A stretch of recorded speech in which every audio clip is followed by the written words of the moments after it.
हाय दोस्तों, आज हम लोग बात करेंगे सस्पेंस अकाउंट। सस्पेंस अकाउंट क्या होता है? देखते हैं। ऐसा धन जो कंपनी के द्वारा दिया या लिया जाता है, उसे कंपनी को पूर्ण रूप से जानकारी नहीं होती है, उसे सस्पेंस अकाउंट कहते हैं। थोड़ा सा इसको समझते हैं क्या होता है। जैसे मान लीजिए कोई भी काम करने के लिए कंपनी क्या करती है, फंड रिलीज करती है।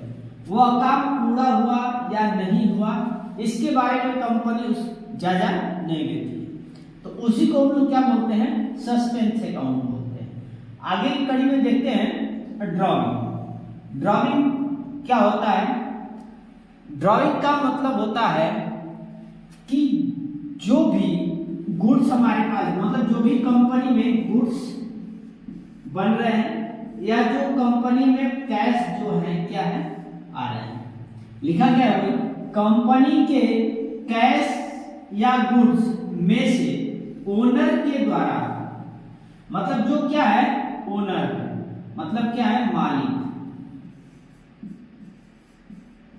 मतलब जो कंपनी का मालिक है वह क्या कर रहा है, पर्सनल यूज के लिए, मतलब अपने कोई निजी वर्क के लिए क्या करता है, कोई भी गुड्स या कैश निकाला जाता है। मतलब जो ओनर है, जो मालिक है, उसके द्वारा क्या कहता है, कंपनी के गुड्स को या कैश को निकाला जाता है, तो उसे हम लोग क्या कहते हैं, ड्रॉइंग करते हैं। राइट? मतलब जो भी ओनर अपने काम के लिए कुछ भी पैसा कंपनी से निकालता है तो उसको हम लोग क्या बोलते हैं, चलिए ड्रॉइंग बोलते हैं। आगे आते हैं सेल्स अकाउंट। सेल्स अकाउंट क्या होता है? सेल्स अकाउंट को हम लोग कहते हैं बेचना।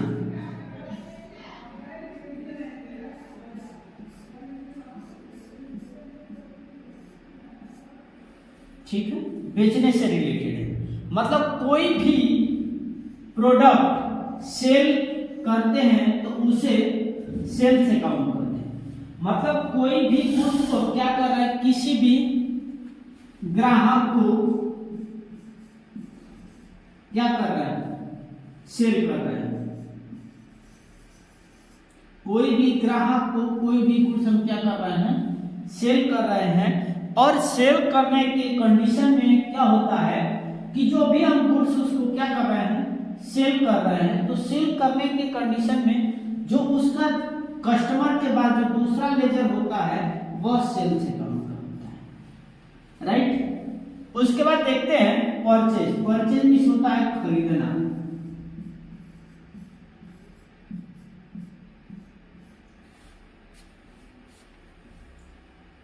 सॉरी,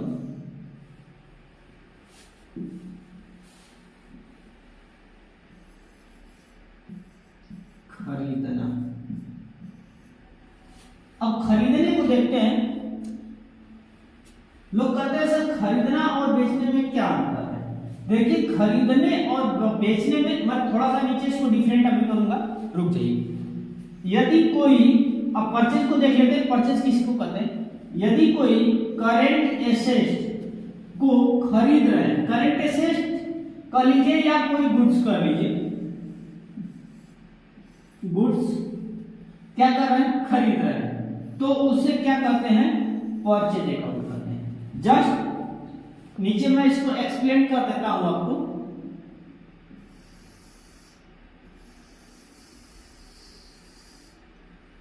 चलिए एक्सप्लेन करते हैं क्या होता है। एक मिनट, सेल्स और परचेज।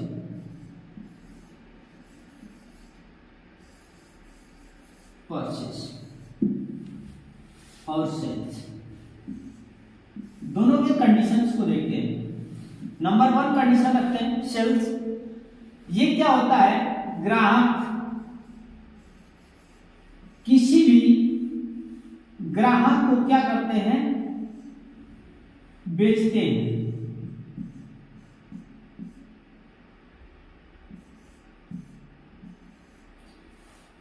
तो क्या करते हैं, इसको सेल्स अकाउंट करते हैं।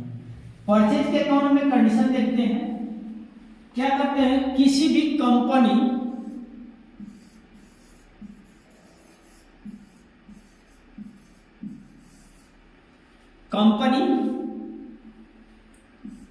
या डीलर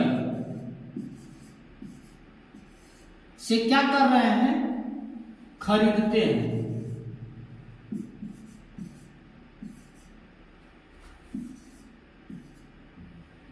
सॉरी,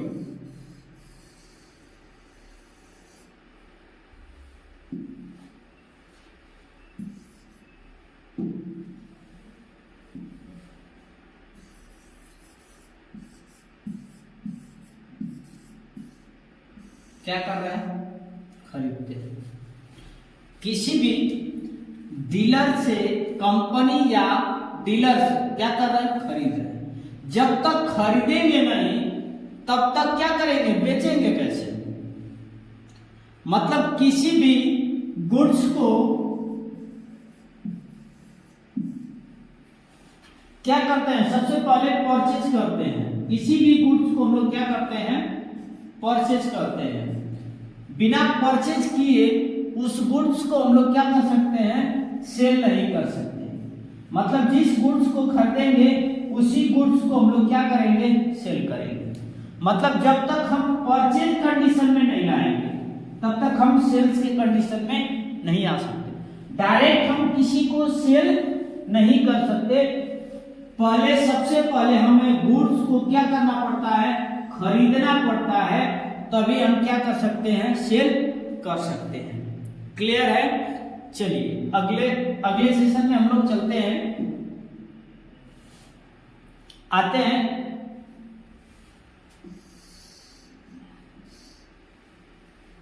डिप्रिसिएशन पे। डिप्रिसिएशन क्या होता है, देखिए डिप्रिसिएशन का अर्थ होता है ह्रास।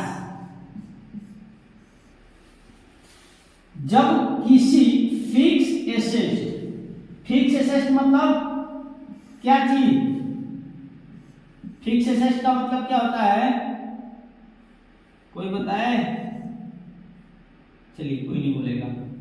फिक्स एसेट का अर्थ होता है अस्थाई संपत्ति, या इसको हम लोग बोलते हैं अचल संपत्ति।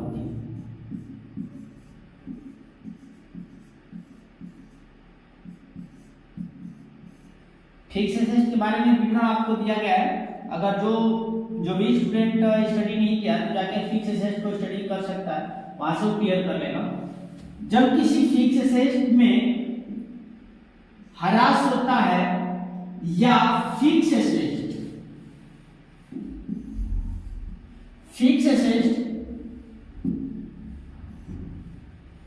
को यूज करने पर उसकी वैल्यू में लगातार कमी आती है तो उसे डिप्रिसिएशन कहते हैं। जैसे मैंने फिक्स एसेट के दो कंडीशन बताए थे, एक वर्किंग फिक्स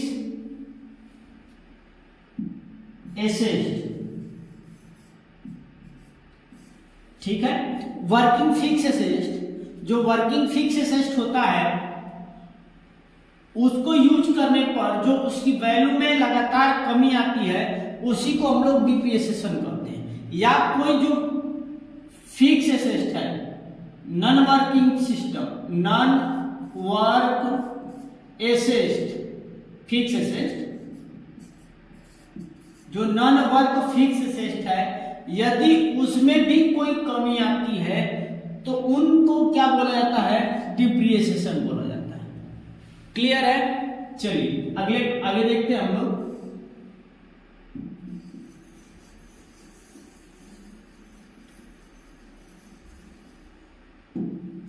आगे जो है क्लोजिंग स्टॉक। देखिए क्लोजिंग स्टॉक कब होता है, फाइनेंशियल ईयर के लास्ट में, फाइनेंशियल ईयर के लास्ट में उसकी स्टॉक जो शेष बचा रहता है, जो शेष बचा रहता है उसे क्या कहते हैं, क्लोजिंग स्टॉक कहते हैं।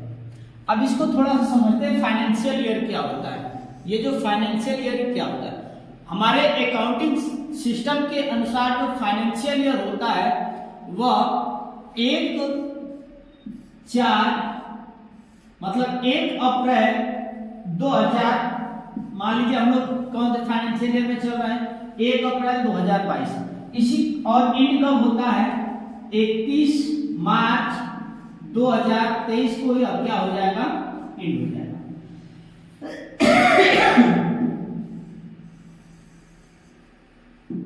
मतलब ये कब एंड हो जाएगा, 31/3/2023 को यह क्या हो जाएगा, एंड हो जाएगा। इसके बीच का जो 1 ईयर होगा इसी को हम बोलते हैं फाइनेंशियल ईयर। मतलब जो एक फाइनेंशियल ईयर में के लास्ट में, मतलब हम जो कंपनी स्टार्ट कर रहे हैं तो कंपनी स्टार्ट करने के संदर्भ में जो फाइनेंशियल ईयर होता है, अगर उस फाइनेंशियल ईयर के अंदर मतलब 1 अप्रैल 2022 से लेकर 31 मार्च 2023 तक जो भी प्रोडक्ट सेल हो गए और उसके बाद जो भी गुड्स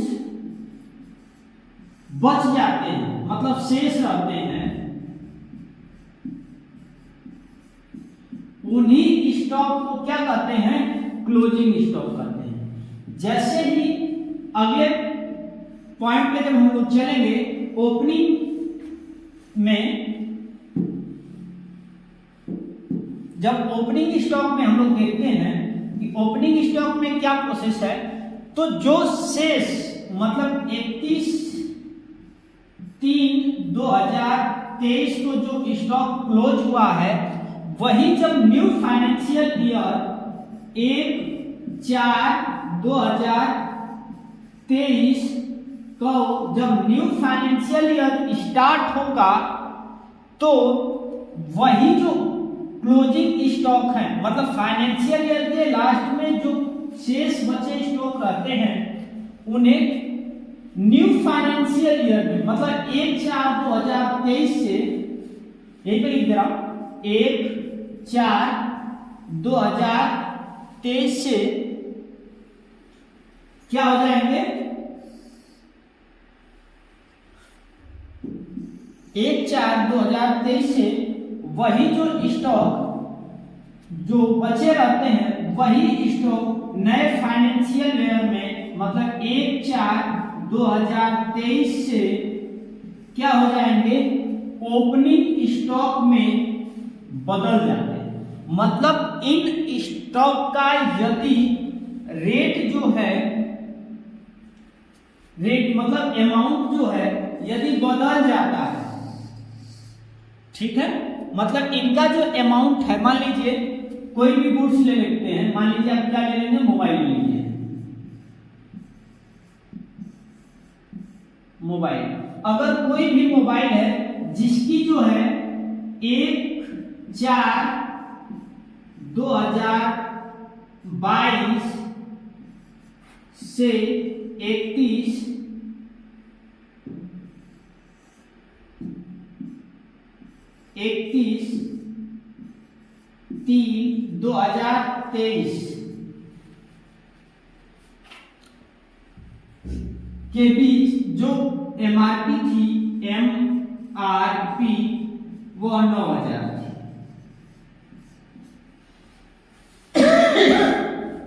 और जब ये नया फाइनेंशियल ईयर में जब यह फोन क्या होता है, चेंज होता है, मतलब जब नया फाइनेंशियल ईयर 1/4/2023 से